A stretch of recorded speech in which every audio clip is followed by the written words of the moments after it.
We live? We live? We live? Ladies and gentlemen, we are back. We are back. If you were here just a little bit ago, sorry for that little mishap there.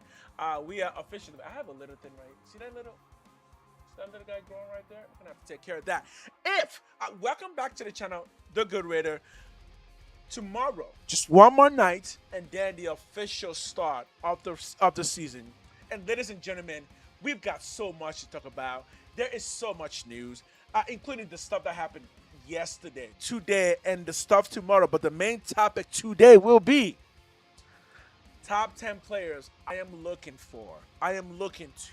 I am studying the top 10 players that I want to see show me something tomorrow against the Cardinals. Ladies and gentlemen, welcome to the show. Let's get started. Generals win the war, but the politicos, the politicians, make the peace.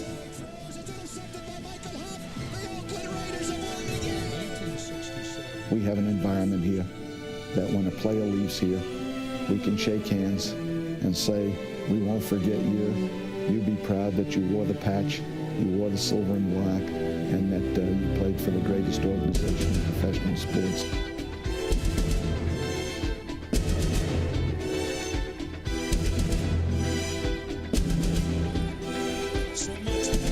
He's gonna bang it in.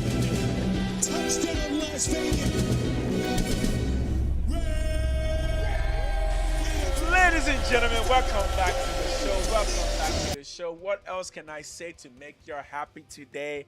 Nothing, because tomorrow, one more night of sleep, and we get to the start of the new season. And if you are a Raider fan, if you've been a Raider fan for the past, don't care how long, you know just how much this game means to Raider Nation.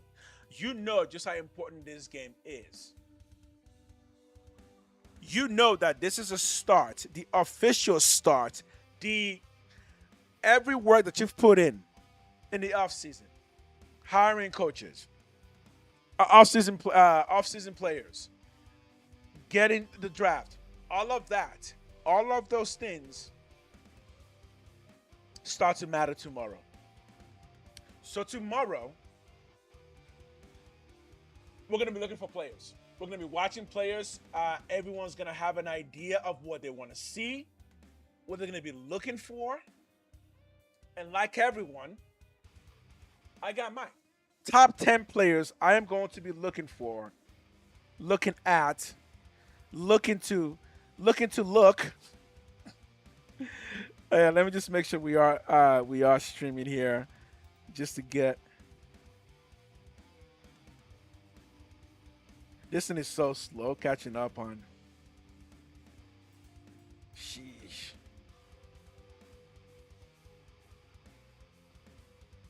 If you're coming in at any time, let us know. Just say what's up, and we will. Just got to make sure we're streaming now. Looks like we are streaming now. Okay. Let's just give it a little Raiders. There we go.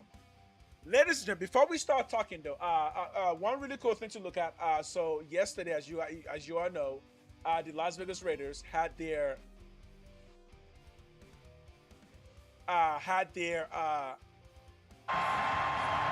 first Allegiant Stadium workout in front of the fans. Based on what we heard, fans were not allowed to have any cameras, record anything, or even take pictures. So the video just came out today of the official viewing yesterday from the Las Vegas Sports Network. So this is the official looks at what happened yesterday for those who were not there. And of course, I don't need to tell you who they show first because we all know who. There it is. That's the boy. Yep.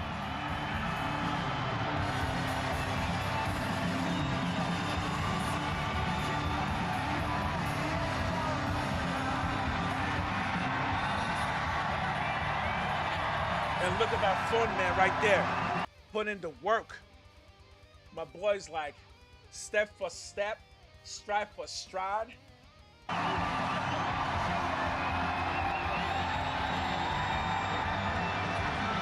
Where Fernando goes, he goes.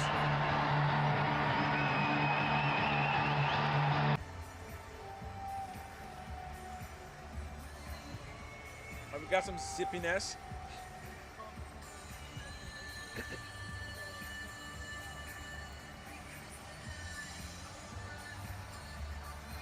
It's just regular warm up, but it's okay. It's good to see where he's at, to see how his body looks.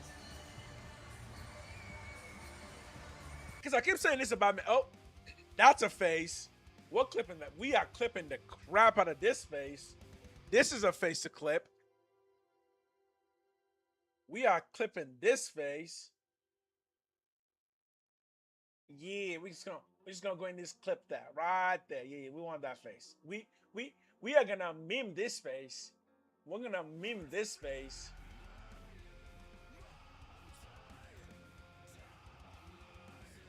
We are gonna meme this face.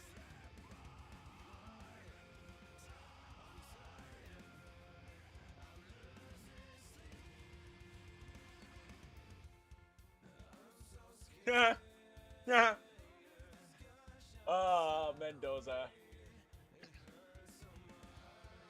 I think he made a bad throw, right? That's how he made that face.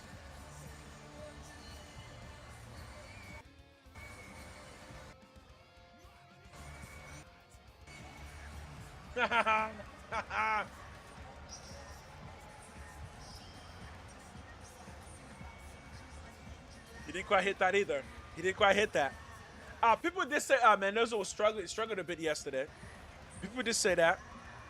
His face is showing it. He's trying to make a play on the run. That's a simulating play on the run with a little bit of a hop just to get more power. Just gonna have to fling it. Okay.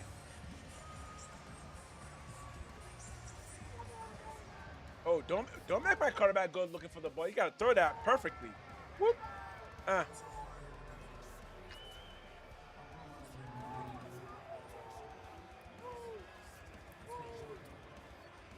Okay, the ball's getting out of there. The ball's getting. The camera is not able to really pick up the ball well, which is good. I mean, you can kind of see. Yeah, he's not throwing it as hard. I think Fernando is putting a little bit more zip in it. Okay, look at that. Look at that motion. Extension.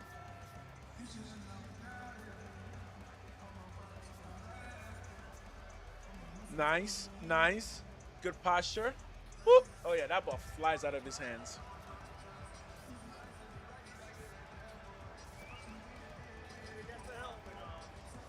All right, we got Captain Kirk coming in now.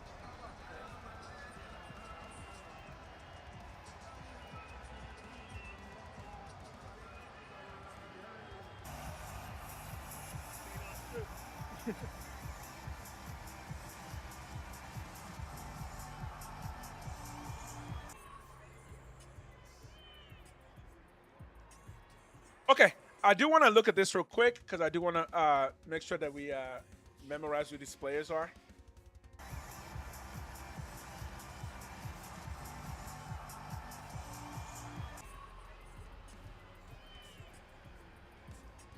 Number 99, that should be Tommy, right? 99 should be Tommy Booker. Thomas Booker.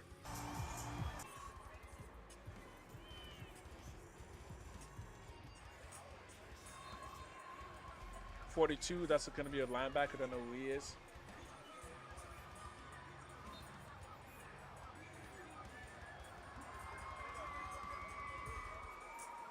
That right there, 97 is Hemingway.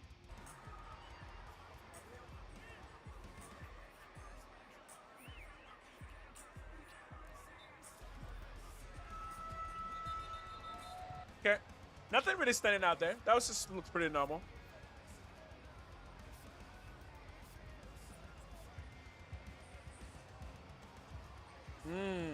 Okay.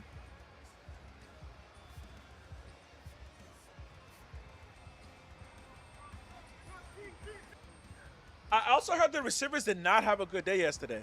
Today. In fact, apparently Jalen Naylor dropped a bunch of passes. Oh, yesterday. I mean, yeah, yesterday.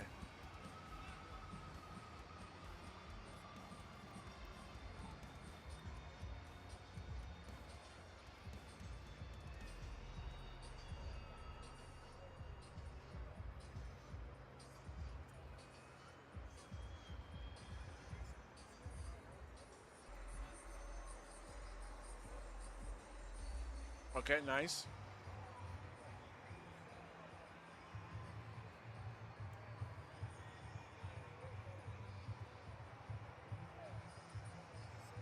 Mm.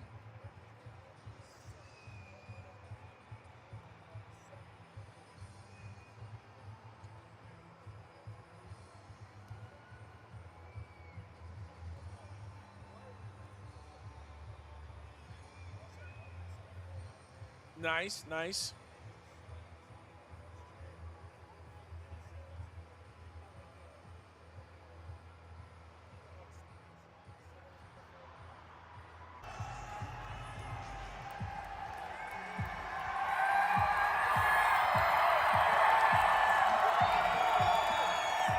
Okay.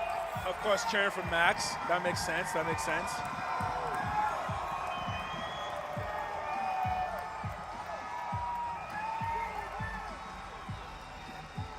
Playing some DMX, of course.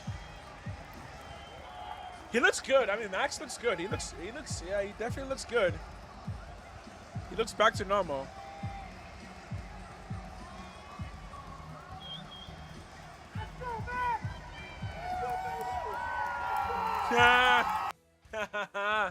Okay.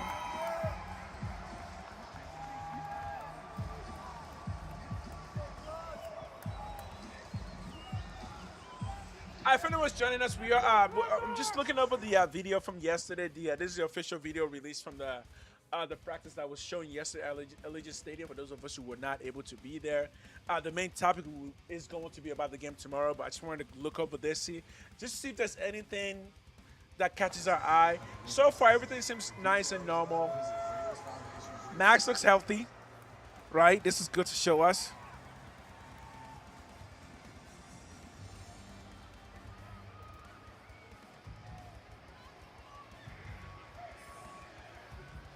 Nice. Okay.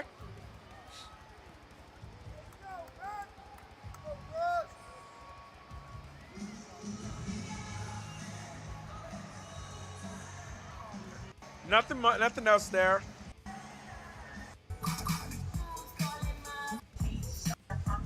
Oh, I think this is the rest of this is the Max show. Okay. Okay. Apparently, they really wanted us to know that Max Crosby is healthy, and now we know Max Crosby is healthy. Okay, that was cool. That was fun. That was fun. That was fun. Let's do some catch up for some news today. See what we got. Let's talk about the quarterback position of the Raiders. I've already talked about all the change. 5 different quarterbacks. You either get better or worse in this business. I think the Raiders got clearly better. They get Kirk Cousins, and everybody's like, Cousins, he's been around in Washington. He's been around in Minnesota, Atlanta. He's been around. Yeah, he's a hell of a player. The perfect mentor for Fernando Mendoza. 3 years of experience in the Kubiak system. Great years in the Kubiak system. And when you look at Cousins, you're getting a leader.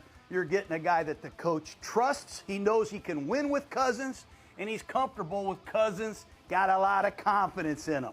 But Cousins comes in as one of the few guys in the NFL that has had multiple seasons with over 4,000 yards passing, over 20. That is a really underrated fact, knowing that Cousins is not a Hall of Famer because he hasn't won any major games, no Super Bowls or anything. But that is an underrated fact to keep in your head, that there are not a lot of quarterbacks in the history of the game who have that many 4,000-yard seasons. That's pretty incredible. 5 touchdowns and under 15 interceptions. He's done that 7 times. Only 2 guys have done it more times. Tom Brady, 13, and Aaron Rodgers, 10. I mean, when you look at... Well, Tom Brady's done it 13 times. Well, that's why he's the GOAT. Cousins, man, he's thrown for 49,700 yards, 19th all time. Kirk Cousins has 296 touchdown passes, 15th all time. And when you look at completion percentage, 66.7%. That is 7th all time. His passer rating is 96.8 all time. That puts him at 12th. And game-winning drives, he has 33. You like that? Kirk Cousins has done a lot of good shit, man, in the NFL. I like that. Yeah, I like that. I very, very much like that. And I think Raider Nation is going to like that too. So here's the question, moving on to the main topic of the day, ladies and gentlemen.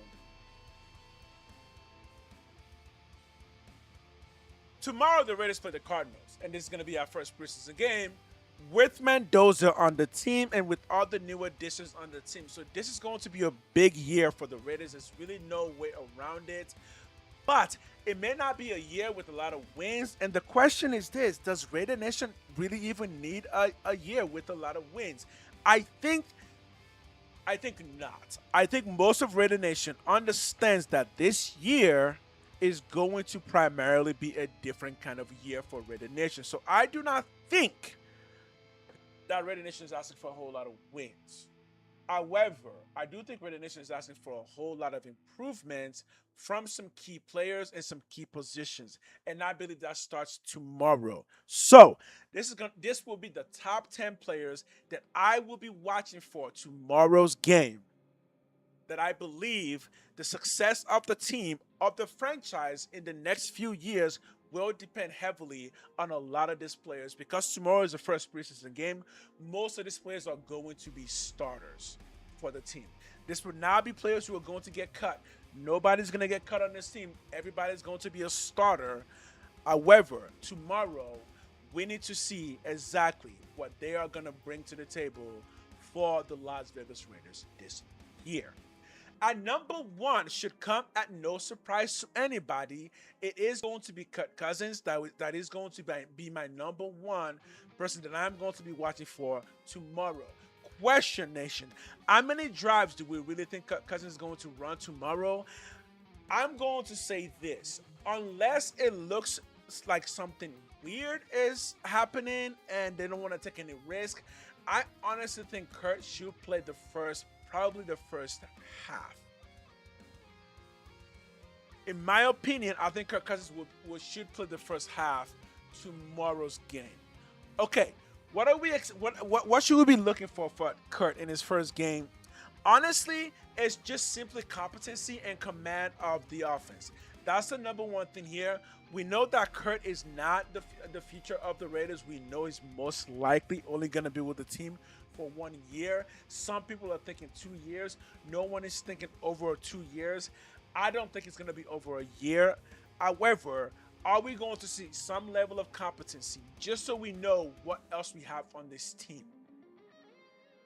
That's going to be what I'm going to be looking for Kirk Cousins tomorrow. Can you show us some competency? I want to see what this team is going to look like under a true commander, because we haven't had one since Derek Carr. Okay. At number two, I am going to keep my eyes very, very heavily on, this should come as no surprise to anyone, Jackson Powers-Johnson, because of what he means to the Raiders, especially on that offensive line. Let me find his name. Power is a P, not a J. Powers-Johnson. Give me a second, guys. I'm sorry. Jackson Powers-Johnson on the O-line has had the biggest controversy with the Raiders, the biggest fan split with the Raiders. Some people think he's great. Some people think he's not. Some people think he should have been sent in last year.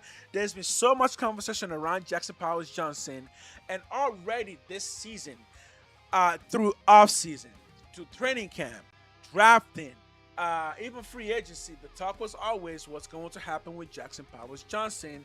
And already at training camp, the buzz is already going around that, well, you know what, he's great, but he is in a big-time competition against Caleb Rogers. So, my number two to keep an eye on that I will be watching very closely is going to be Jackson Powers-Johnson, because he is in an active competition against Caleb Rogers, who has been proving something at camp. People have been talking about Caleb Rogers, so I'm actually going to make him my number three person that I'm going to be watching, because there's a good chance he will not be starting over Jackson Powers-Johnson.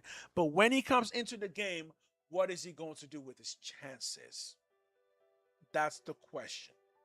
And this is primarily for the right guard position. It's only between those two, Caleb Rogers or Jackson Powers-Johnson. One of them is going to start. The odds right now, the favorite odds right now is Jackson Powers Johnson. However, anybody who's been around the Raider organization in terms of news, Caleb Rogers is getting a lot of big buzz. Second to that is going to be Trey Zoon because he is also competing not for a starting position, but to be the first O-line we call on in case anybody goes down. For those who have not been keeping track of what Trey Zoon has been doing, he has been playing at least two positions a lot. The right tackle, where DJ Glaze plays, and center. But the reason center is we already know that he can play guard. So if you can play center, you can generally play guard. Although it doesn't always go the other way around. But we already know he can play guard. So he is competing to be the second person we call on. Sorry, the first person we call on in case anybody goes down. That's why I'm going to be keeping my eye on Trey Zoon. For the left tackle position, it looks like Charles Grant has locked down that position as a person we call on if Colt Miller goes down.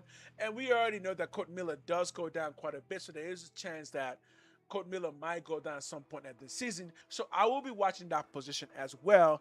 But JPJ, Caleb Rogers, and Trey Zoon are going to be my number 2 and number 3 people that I will be watching very closely at tomorrow's game. Fourth, we have Malik Benson. Why? I said this before. When Malik Benson was drafted, the goal, the hope, as I saw it, if I was a coach, is that he would become the X receiver because the Raiders don't have one. The hope is that he would become that. And I have stated many, many times before that when I saw his play, I for sure saw the potential for an X receiver. And my comp for him was somebody like Antonio Brown, based on the measurables, based on the speed. And at camp so far, he has been showing to be somebody that we can actually count on to potentially take that position. Is it done deal? No, it's not a done deal. But we know the situation with the receivers.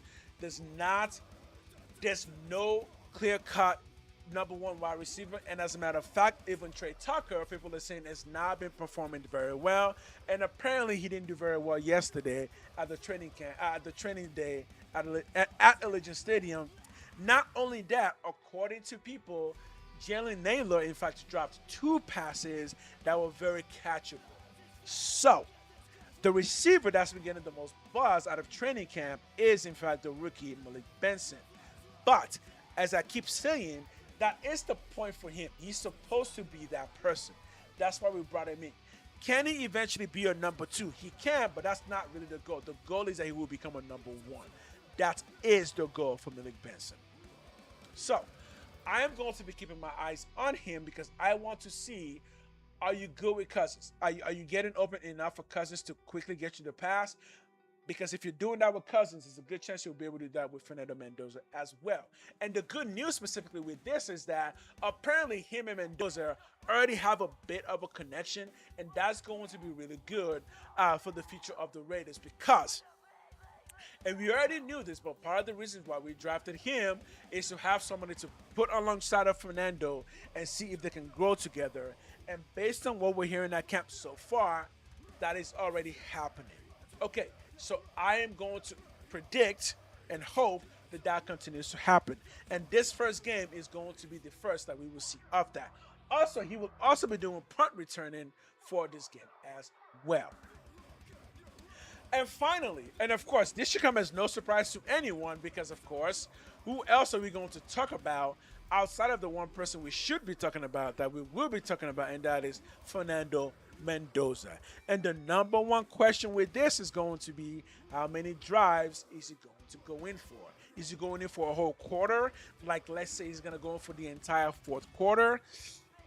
I don't think so. Is he going to go in right after Cousins? I don't know. Is he going to go into the game at all? Honestly, we don't even know because guess what? He may not even play the first preseason game at all because there really is no particular reason to play him the first game other than just to show the fans what he looks like. And I think that if he does not get on the field tomorrow, fans will be disappointed. So, I fully anticipate that Mendoza will be in the field tomorrow. However, I don't see him getting a lot of work because by the time he comes in, after Cousins is ran through the first team, it's going to be mostly the second team guys. And I do not think Kubiak, Spytek are going to put their future QB with the second team guys for a long time. Maybe a drive, maybe two. I don't think anything more than that. And I do not expect them to throw any more than maybe 3 passes the entire game.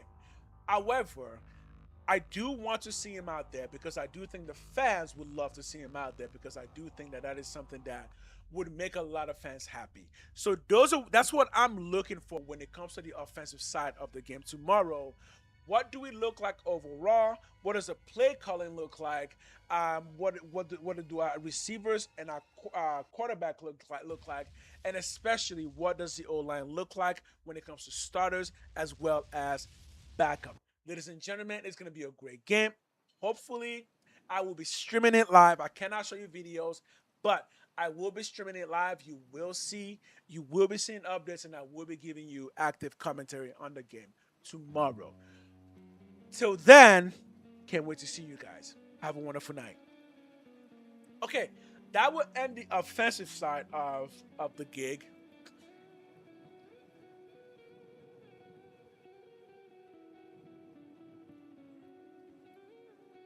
Let's look at some more live notes.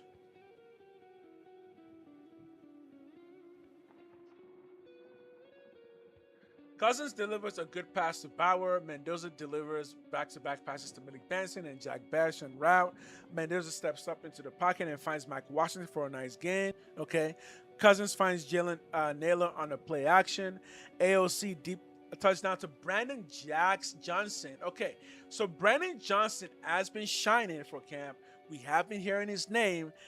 And we'll see if that continues. He is not on my list of people to watch, but we will see if that continues because, yes, his name has been coming up quite a bit. Mendoza to Malik connection continues to grow. This is true. Aston Genty had a long TD run on a cutback. That's good to note. Dante Thornton did not play. I don't know.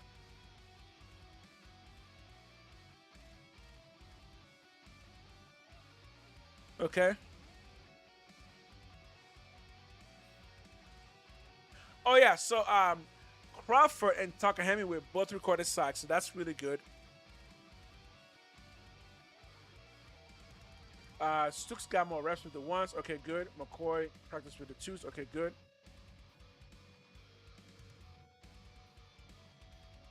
Yeah, our kickers are struggling, man. Our kickers are struggling. Like, I don't... we'll see. Every note that we've gotten so far suggests that our kickers are struggling. Fernando Mendoza has impressed the Raiders in training camp. Now, question mark. They're keen to see how his play translates against other opponents. Will he, though? Mendoza will get plenty of reps. Okay.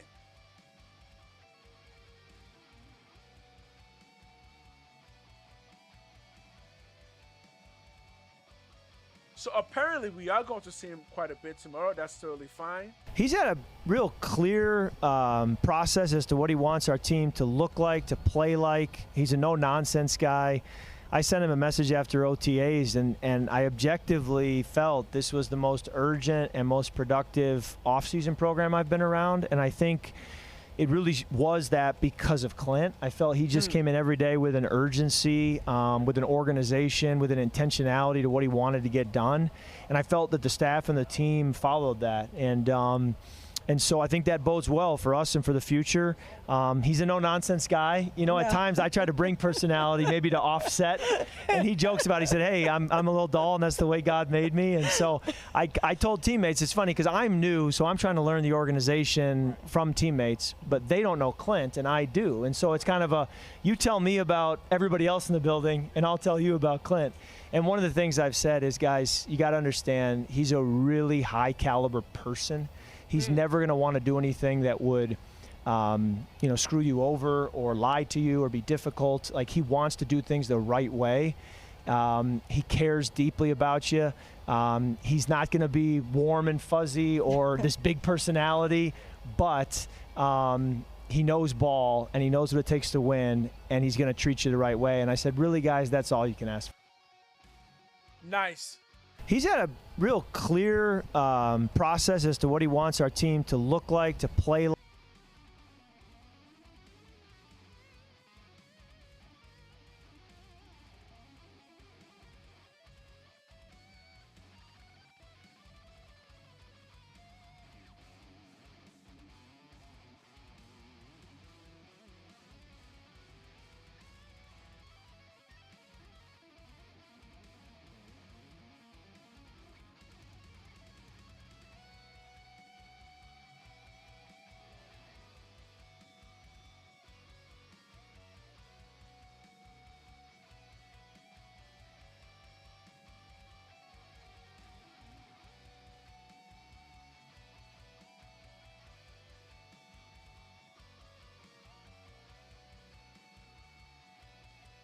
We're still here. I'm just checking on something real quick before we move on to the next topic.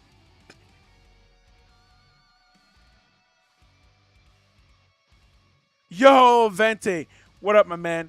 Welcome back. How we doing today, man? How we feeling about tomorrow? Real talk, real talk. How we feeling about tomorrow?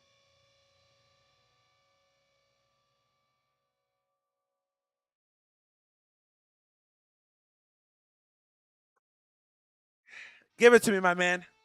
The part that you missed, we did a little bit going over the stuff that happened yesterday. Don't worry about that. The part you missed was this. I've only done 5, but top 10 players to watch yesterday. I've done the offense. I said Cousins is number 1, JPJ is number 2, Caleb Rogers and Trey Zune are number 3, Malik Benson is number 4, and Fernando Mendoza's first drive is number 5. Those are my top 5 offensive players that I am going to be watching for tomorrow. And I will be streaming that game live. I won't be showing VOD, so you don't have to be here. I'm mostly gonna be doing commentary and trying to find a way to build a community around the streams. I know most people don't come because they'd rather be watching on their own. But I'll try to find a way to make it entertaining for anybody who does come. Just in case people aren't able to actually watch it live, I can. Tomorrow is to get loose. Tomorrow is to get loose. I expound on that. I believe I know what you mean. Just to kind of check out the rust and see what people got. That's why I've said all of my top 10. I haven't done defense yet. I will, but all of my top 10 are going to be all starters. And I've said it because tomorrow is going to be that day, right? Because for the last 2 preseason games, the starters are not really going to be in the game very much, especially the last game. So tomorrow's really going to be the time when we're going to see the starters for at least maybe two quarters, maybe until the regular season, right? That's generally how it's done. Clint has already said he's going to play the starters tomorrow, so we know Cousins will play. I think Cousins might get 2, maybe 3 drives. He might play the entire first half, though. That does happen, that the starting quarterback, who's the veteran, plays the first complete half, and then the second game, you only see him for like 2 drives, and then the third game, you don't see him at all. I think that's generally how it's been done. You have no expectations at all for the first game. All right. Well, with that, let me move to my defensive expectations. Ladies and gentlemen, this is my defensive expectations for the game against the Cardinals tomorrow. These are the top 5 defensive players that I am going to be watching for and the reasons why. And of course, number 1 is going to be Max Crosby. Here's the thing on Max. I think Max is healthy because, and I'll show you this video that we just got, right? We just got this video, and the entire last portion of this is just Max Crosby walking around, getting ready for. They did this for. They give us a full on 5 minutes of Max Crosby. Yeah, if you want to see Max Crosby just moving, there it is. He's moving, right? He's moving. Yes, the rookies will get a taste. For me though, I'm not looking at the rookies tomorrow. In fact, well, maybe not. I did mention Malik Benson for the offense, but for the defense, I am honestly not looking at rookies at all. I don't think rookies are really gonna come to play for me till the last game. You know, I don't think they're gonna come into play to the last game. The first game is gonna be mostly, I think, the starters. What does the starting offense looks like? The second game is going to be a lot of the backup guys who's gonna be competing for that second backup role. And I believe the third week is going to be more of the rookies and the UDFAs who is going to squeeze into the into a starting position. So with Max being number one, my number one question with Max is, how does he play full speed? Right? We know we're all thinking it. According to people in camp, everything's been fine, but training camp is not the same as having shoulder pads on and going full speed. Because guess what? Tomorrow, if Max is on the field, he has to go full speed because he's going to be going up against somebody who wants to keep their job, either the starting job or somebody who wants to get into a starting position or at least be a second string. So if Max plays, he has to go full speed, and we're going to see how well his knees can hold up. The question is, though, is Max even going to play? And if Max does not play tomorrow, is there going to be a reason for concern? I say no. I think Max is such a crazy nut. He's going to play at least the first couple of downs. I think Max is going to play the first drive. After that, we might not see him anymore. But I think he wants to get on the field just to reassure the fans that his knees are fine. So he's going to be my number one defensive player that I am going to be looking at. The number two, of course, and you already know this. I gotta say it, but you already know because I've been talking about him pretty much before training camp even started, and that's going to be Tonka Hemingway, right? We keep hearing it. You wouldn't play Max. The question is, why would you not play Max, and what would the optics look like? Because I think the reason to play Max is that for what? I think it's going to be for the optics. That's it. Even if it's one drive, I think he's got to show up somewhere, right? He's got to get on the field just to show us it's fine. If not, though, no one's gonna panic. But I do think if he does, it will make the fans feel a lot better. But outside of Max, Tucker Hemingway is the person that I'm actually most looking forward to see. I want to see what we've been seeing. I want to see what people have been talking about, what I've been predicting. Even before training camp, I've been saying it, Tucker Hemingway, Tucker Hemingway, Tucker Hemingway. And based on what we're hearing in camp, a lot of Tucker Hemingway is coming out. I would love at least one sack out of Tucker tomorrow. At least one sack. Just one. That's not too much to ask for, right? It's not. That is not too much to ask for at least one sack out of Tucker Hemingway.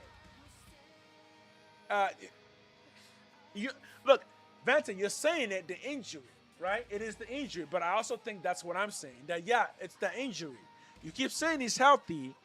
If he's healthy, let's see it.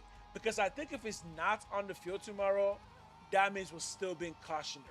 If Max doesn't play tomorrow, the question then is, do you just hold him out the entire preseason? Because guess what? If you hold him out the entire preseason, that tells you that Max is just here to play. There's no trade rumors anymore. Because if you're gonna trade Max, by now we know we're not gonna trade him. If we're going to trade him, though, you need to play him just to let people know the knee's fine. Okay? So if he doesn't play at all tomorrow, I think the knee's fine and there's no trades happening. Because I don't think he's gonna play the second game, and I don't think he's gonna play the third game. The only game that Max will probably play will be tomorrow. Right? So, if we don't see Max, I say we hold him out the rest of the preseason. Just a little pain. Okay. If there's still a little pain, that's fine, right? But I also think Max is Max, and he's out there showing that he's ready. So I would not be surprised if he plays at least one drive. Yeah. We'll see. We'll see. That's why I put him on here.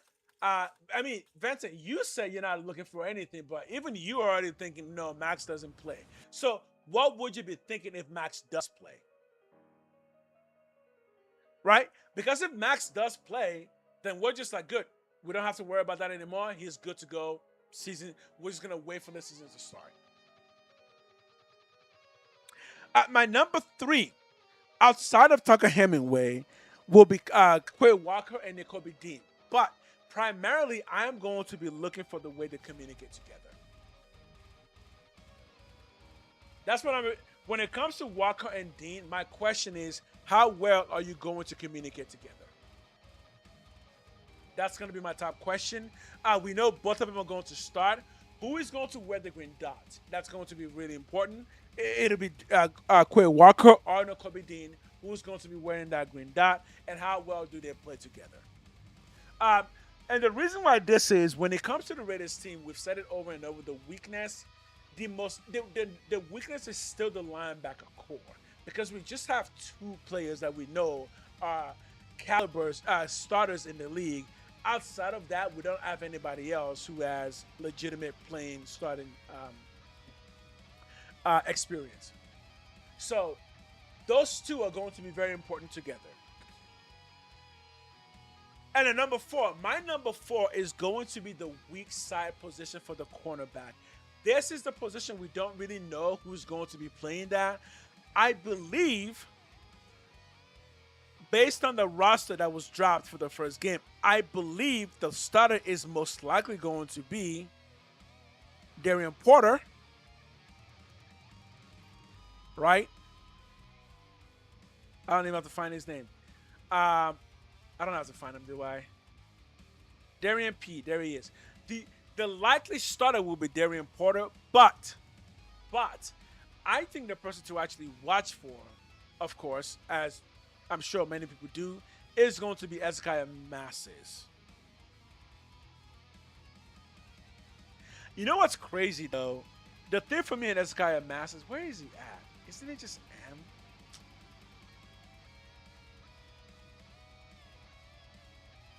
Ezekiel Masses, he's small. He's a small guy. He is definitely small on that football field.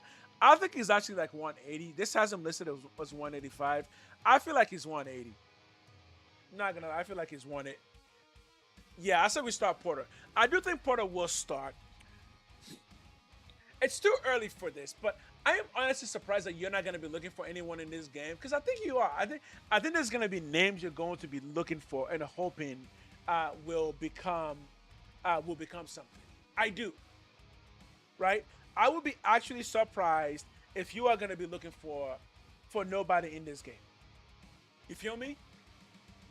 Because there are a lot of names on our team that we need to get something from. We need to know what they're doing. We need to know who's doing what. And I think tomorrow is actually going to be a big day for the starters. Here's the thing. As much as we're saying tomorrow doesn't matter, tomorrow is going to tell us who the starters are. Yeah, that's going to be tomorrow's game. That's because by now, the coaches know who they're going to put their starters. And those starters, they're not going to be playing every single game, right? So we will at the very least find out who the starting unit is going to be tomorrow and how well they play together. But the weak side cornerback is where the person who starts tomorrow may not be the person who starts week 1. That's the weak side cornerback. And lastly, my number 5 that I'm gonna be looking for is who lines up next to Dean and Walker, Quay Walker and N'Kobe Dean. Who lines up next to them? By that I mean, is it a linebacker or is it a safety? That's gonna be. This one will actually be extremely important, right? This one will be extremely important because it's going to tell us what the scheme is going to look like, right? Because remember, we keep talking 4-3-3-4, even though we haven't really seen any of this. We don't really know what's happening, right? We don't really know what the defense we're going to be running is, and we're going to be finding that out tomorrow, right? We're going to be finding out tomorrow. So those are my top 5 defensive players that I'm going to be looking for tomorrow to see what they bring to the table, to see who's going to be starting primarily. Because like I said, everybody on this list are all starters. So I want to see what our starters do, who the starters are, and how they line up tomorrow. That's going to be the goal for me when I watch the game tomorrow. Oh. Anything I'm missing?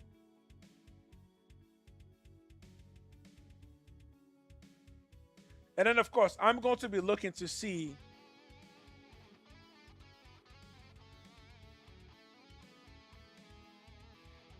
who else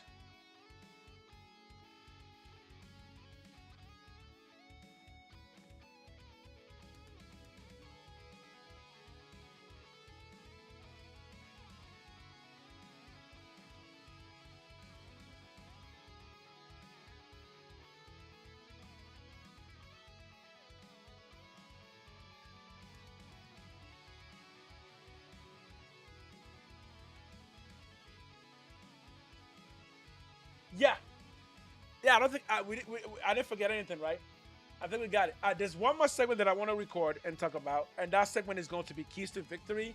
Now, does victory really matter tomorrow? No, it really doesn't. That's why my keys to victory are going to be a little bit interesting, because they're not going to be about wins and losses, because I do not think any of that is going to matter tomorrow, right? However, I think tomorrow's game, the number one, there's a few things that we should be watching for that really don't have anything to do with players, but rather just what the team is going to look like and play like. So, this is my keys to victory for a preseason game that really maybe doesn't really mean a lot, but I think means a lot more when it comes to what the team organization looks like. Because the number one thing that I want to see tomorrow, as far as keys to victory, is going to be the play calling. Both offense, but primarily defense. Again, Nation, we don't really know what type of defense we're running. We've heard 3-4, we've heard 4-2, we've heard 5-3. We've heard everything, but we haven't really seen it. And tomorrow we're going to get a good glimpse of what that's going to look like. And I think even if you're not really looking at any players, you at least want to be looking at the coaches and what kind of plays they're calling, right? Rob Leonard is going to be his first time calling a play, right? Yeah, this will be his first time calling a play that we know of. What kind of play is he going to call? How is he going to position players? Are we running a 3-4 primarily, a 4-3 primarily? Are we doing a lot of nickel? We're going to find that out tomorrow. So I want to know what the play calling looks like. And for Kubiak, I want to know what the play calling looks like in terms of, are we doing how much play action are we doing? How much shotgun are we running? How much 12, 13 personnel are we running? Because yes, all of these things are going to matter when it comes to looking at our personnel and looking at our coach and what chances we have when it comes to how many games we're looking to win, right? Are the players understanding the play calling, right? Are players knowing where to line up? All of that is going to matter tomorrow. Not as much, but it will matter. That's going to be our first look at what the team looks like, and I do believe it's going to matter a lot. So my second key to victory is going to be communication. How well are the players communicating? Not just the starter, but the backups, all the way down to the fourth quarter guys. How well are they communicating? Because guess what? When it comes to making the team, barely scraping by and making the team, and Vince is going to agree here because, yeah, this is going to be a big thing. When it comes to making this team, especially barely squeezing by, it's going to come down to how well you understand what's happening on the field, how well you understand the team, your teammates communicating with each other and communicating with you. How well are you able to understand the playbook? All of that stuff is going to matter tomorrow for the first team, but even more so for the guys who are going to be playing in the fourth quarter. Because guess what? This is going to be a game where a lot of them have something to prove. Remember, after the first cut is coming pretty soon, so this game is going to matter a lot for a lot of players, and a lot of those players might shine this season, and this will be their first chance and maybe their only chance to say, keep me on for one more week, right? Let me play one more game. Because again, the guys who play in the third and the fourth quarter of this game are the ones who will be playing primarily the first and the second quarter of next game, right? Because remember, after this game, most of the starters are not going to be playing the last 2 preseason games. So the guys who are second string, third string now, those are the guys we're going to be looking for. So I will be paying very close attention to know who I should be paying attention to next week. And communication is going to matter. If you're blowing plays, that's big bad for communication. We're gonna know. We are going to know. The fans will know who they should be keeping an eye on for the second and third preseason game. Number 3, controlling the tempo. Tempo is going to matter. This is for Kubiak, right? Kubiak wants to run a lot of play action. Okay, if you're gonna do a lot of play action, it's about controlling that tempo, right? Because in a play action, how well you make the defense think you're running, how well you design those run plays is going to really matter when it comes to fooling them when the play action comes. So how well does Clint Kubiak control tempo? Is it going to mess up? Honestly, my answer is I don't want to see a mess up. You're Clint Kubiak. You just won a Super Bowl. There's no jitters, right? Your dad has a Super Bowl. You already got a Super Bowl, and now you just want to do it as a head coach. I don't want to hear anything about a rookie this, rookie that, because Kubiak is not a rookie. He's been here before. He knows what to do. Doesn't matter if he hasn't done it as a head coach. Not to me, it doesn't. You've already won a Super Bowl. You've been talking about football since you were 3 years old with your father. Can you control the tempo of the game, right? Exactly. Coach, can you become? You will become. Look, here's the thing. I'm not giving Clint Kubiak any moments of breathing. Like, I want to see championship moments. Exactly. He's ready for this moment, right? He grew up for this moment. So I don't want to see any, oh, man, this is his first time as a head coach. No, it's not. This is your first time being called a head coach. You've been a coach your entire life. Your time is now. And that's going to start on the very first play. I'm sorry if the very first play doesn't work. I'm going to be like, should have called an H-back slam. Speaking of which, Nation, question of the day. What is the first play Kubiak will call? I think it's going to be H-back slam. That's it. Take your H-back and slam him right there. Or dive him in. I don't know what you want to call it. Just slam him right in there. Be like, yo, Genty, you see that Lindenbaum ass right there? I want you to stick right in that ass, left or right, and just push right through. That's what I think. That's what I think. You think we're going to call any flip flickers the first game? That would be fun. I think the first play will be a run. It will be a run. And Lindenbaum run right through that ass. That's it right there. We're not even going to tush push. We're just going to ladies and gentlemen, lastly, and this was going to be primarily defense, don't lose turnover chances. This is the Raiders' #1 killer when it comes to defense. Losing turnover chances. There's more ass jokes coming. Trust me. I don't curse a lot, but some things you can say. Some things YouTube doesn't really mind you talking about. Ass is one of them. If it's appropriate. Turnover chances. How often are we picking those up? When there's a fumble, are we getting those back? When there's a tip ball, are we getting those? This has been the killer for the defense. Even if the defense hasn't been bottom, they've been bottom when it comes to takeaways. We're not getting takeaways. Right? Only 2 plays matter on defense. Stopping them in 3rd and long, because then they have to punt.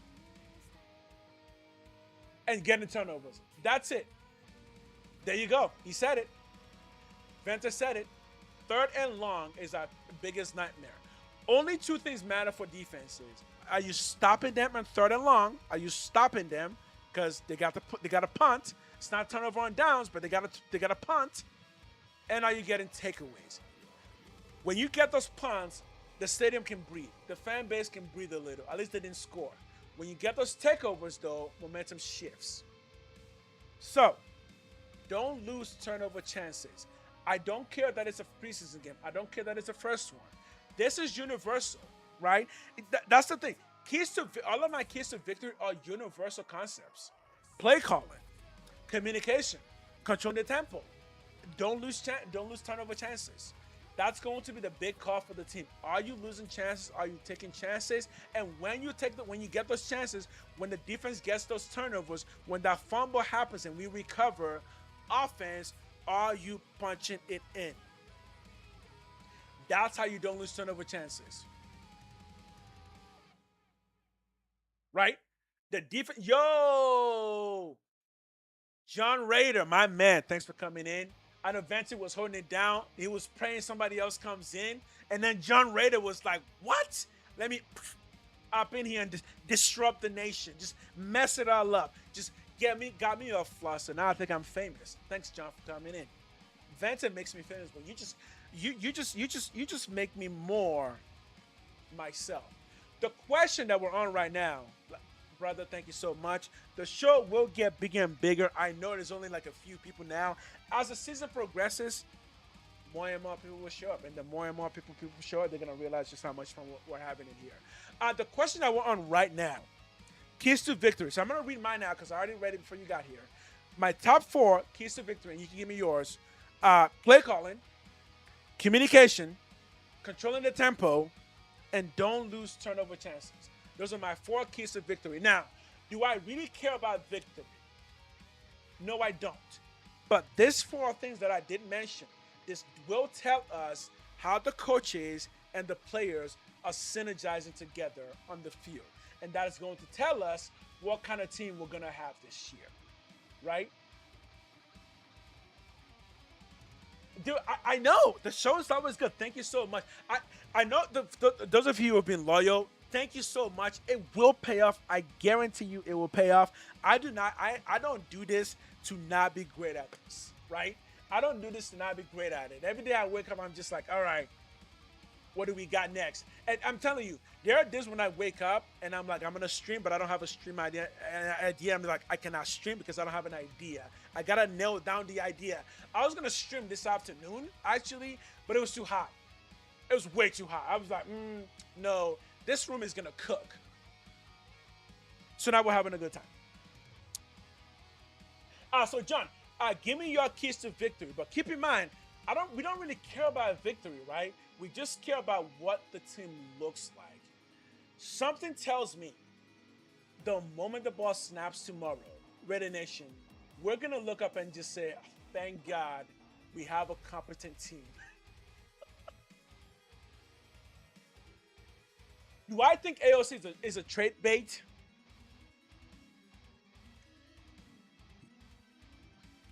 No, I don't. I don't think it's a trade bait. So let's talk about it. I'm going to record it too. Raider Nation, the question is this. Do you think AOC is a trade bait? My answer right now is no. I think it's no.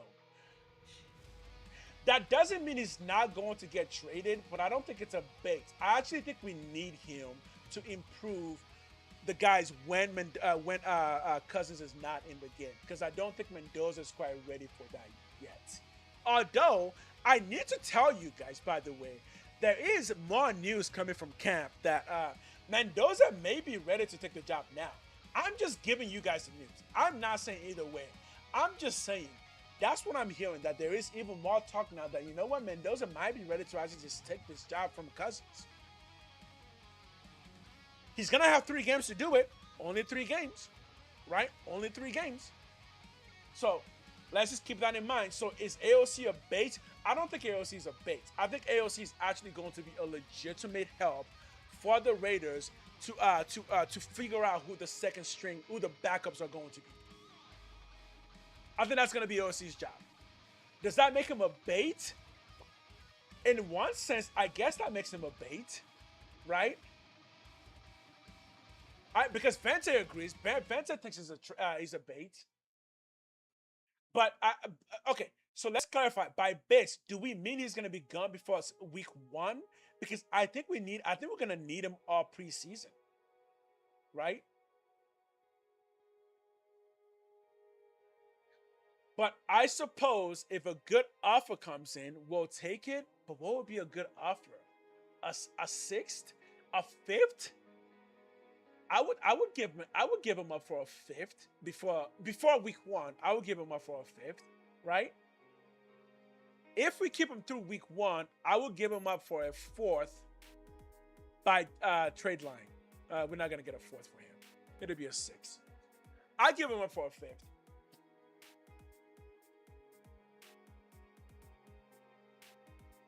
Oh, another question. Is Kurt, is he just playing, is he just assing this whole thing at training camp? Because Kurt has been moving kind of slow, right? There's no real step to him. He's just kind of just jogging everywhere. I don't know. Yo, okay, John Redder says, keys to victory should be Benson. You caught it. Because Benson was one of my people that I'm going to be watching for this game. My eyes will be glued to Benson when it comes to wide receiver. Why? Because he is the one that has the most potential, and he is the one that we know the least about, and he is the one that I think Raider Nation is most excited about. Right? Throwing power. Cousins and throwing power. Our nation, do we think there's anything lacking in Cousins' throwing power? I think there is. I think based on what I've seen, he doesn't have as much zip as Fernando. We don't need to look at it. We can look at it outside of on your own. But when you go look at the video of him throwing the ball with Mendoza, Mendoza has more zip. Now, is that because Cousins is a veteran who's been in the game for so long, he doesn't need to zip every single pass? He kind of knows how the whole zip thing goes, so he's just doing his full motion. But if you go watch the videos, I'm telling you, Mendoza's doing the full motion. He's throwing that thing like he is Thor, and he's got Mjolnir, and he's just, right? We all see it. But hey, here's the thing though. The Hulk might be slow, but the Hulk can punch hard. So is that it? Can Cousins just punch hard? Hulk might be a bad example for that. That's what you're thinking? You were literally thinking Mendoza throws the ball like throwing Mjolnir? I like the way you think. That's why you're here. Okay, our rookie and Crawford needs to show up, and our rookie players from the last season need to show up. Okay, you know what's crazy? I didn't even talk about rookies yet because I said earlier that I'm not really going to be looking at rookies this game, but that's not true because most of the game is going to be played by rookies. So, what do you want to see for Nation? This is all for everyone. You can answer this. What do you want to see from Benson tomorrow? To feel something, just to feel a little, to feel the love, just to feel like your heart's, like the Raider Nation heart and Benson's heart are doing this. Like, I want to flirt with Benson. I want him to flirt with Raider Nation. What would be a good flirt with Raider Nation for Benson? What would entice us to want to go on a second date? And give it up on the third date. Hey man, if she's hot, third date, you know what happens. What would he need to do? What would Malik Benson need to do to get a second date from Raider Nation? Secondly, what does Crawford needs to do to get a second date from Raider Nation? And for me personally, I think Benson needs to do more than Crawford does to get a second date. Because I feel like I knew Crawford, and I'm like, nah, he needs a year or two. A touchdown. Oh wow. A kick. Whoa. Okay. So we want a touchdown, kick return for a touchdown. One of those two. Both of those two, I think, dude. If Crawford gets 2 touchdowns, bro. If Crawford gets a touchdown punt returning and catching the ball tomorrow, I think Raider Nation might give it up on their first date.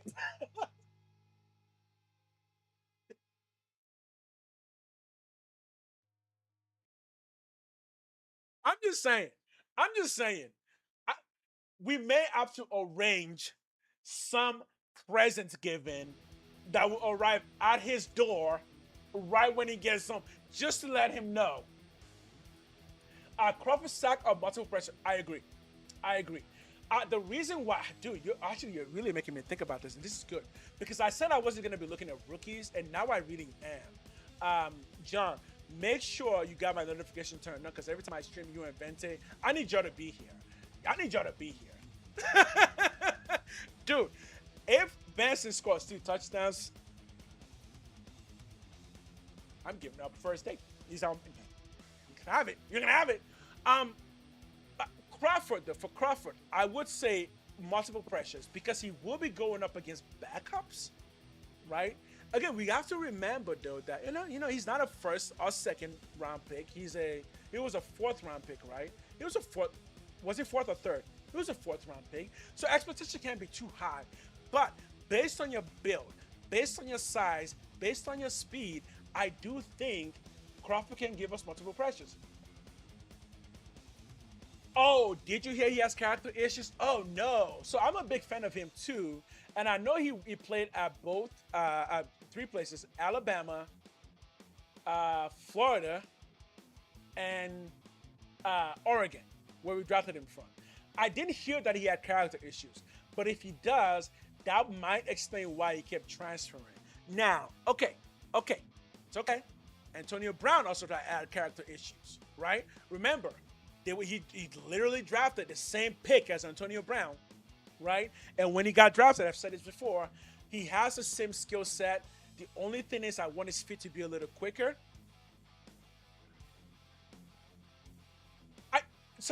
The notification, I don't really know on that either. I can look that up and research that. But I do think the more the channel grows, I think the more YouTube is gonna start pushing my followers to know when I stream. I'm gonna try going forward to put up a schedule of when I'm gonna start streaming, so people can see the stream at least hours before the stream actually happens. Because we gotta be professional up in here. So you're going to see time. I do have a 2-year-old, so oftentimes I do have to kind of adjust.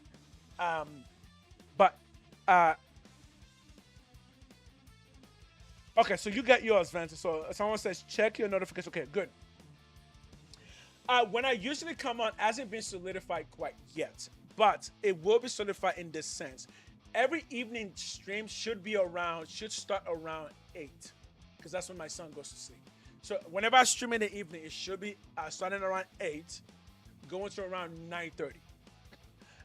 The afternoon streams, I know people have work, so I'm actually gonna probably move my afternoon streams to around 2:30 p.m. starting to around 4:30. Afternoon 2:30 to 4:30. We can say generally every day, even though it won't be every day. In the evening around 8 o'clock to around 9:30, possibly 10 o'clock.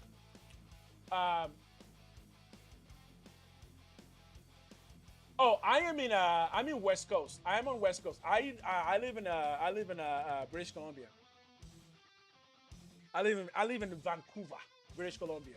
Don't worry, I grew up in the Bay kid. So I'm full Pacific West. But I do think my stream starting in the afternoon at 2:30 is good because people should be getting off work around that time so they can at least catch a little bit of the stream. Because I don't want people missing big streams. So, but the evening streams are going to be pretty standard from around 8 o'clock to 9:30. Exactly. Perfect. Speaking of 9:30, all the recordings have been done. All the talks have been talked about. So we're gonna start closing down the stream, just a little bit. You're retired. Oh, nice. Retired from what? The military? So you got plenty of time. My man. Once again, I do thank you guys so much for showing up. Oh, yes, I will stream the game. I do apologize. I cannot show the game, but I will be streaming it and commenting and doing commentary on the game. And trust me, it's not preseason for me. I'm bringing my A game starting tomorrow. I'm still trying to figure out what the screen is gonna look like. My screen will be then I'm gonna probably try to show NFL like the update that's gonna show you the progression of the game. But I'm going to be doing commentary on each play. I will be doing both color commentary and calling each play. I will be the one man Raider Army. It's gonna be fun though. Tomorrow I'm not gonna have a ton of games for people to play because I'm just one person. I have to focus on the game. Plus, I also have to be taking notes because after the game, I'm gonna come back and give you a recap of the game, and then the following day you're gonna get a full breakdown, including game balls, who I'm giving game balls to. And the following day after that, we're gonna do one final like that game is over. Let's start looking forward to the next game. And I got a whole program lined up. All of it is lined up. And every episode will be chopped up for people to go look at later, subject by subject.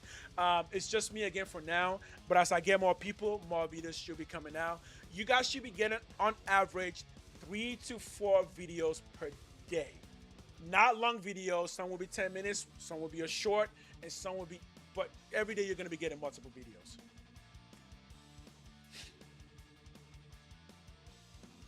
Okay. I think we're good. Thank you guys for showing up today. Like I said, tomorrow I will be here ready to go when the game starts. The game starts at 5 p.m. Pacific, right? Tomorrow's game starts at 5 p.m. Pacific.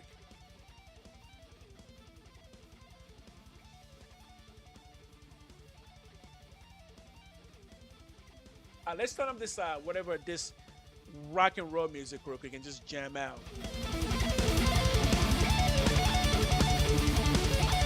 Okay, ladies and gentlemen, the music is gonna play us away. And with that, Benson, my man, thanks for coming in. Jom Raider. Tomorrow for the game.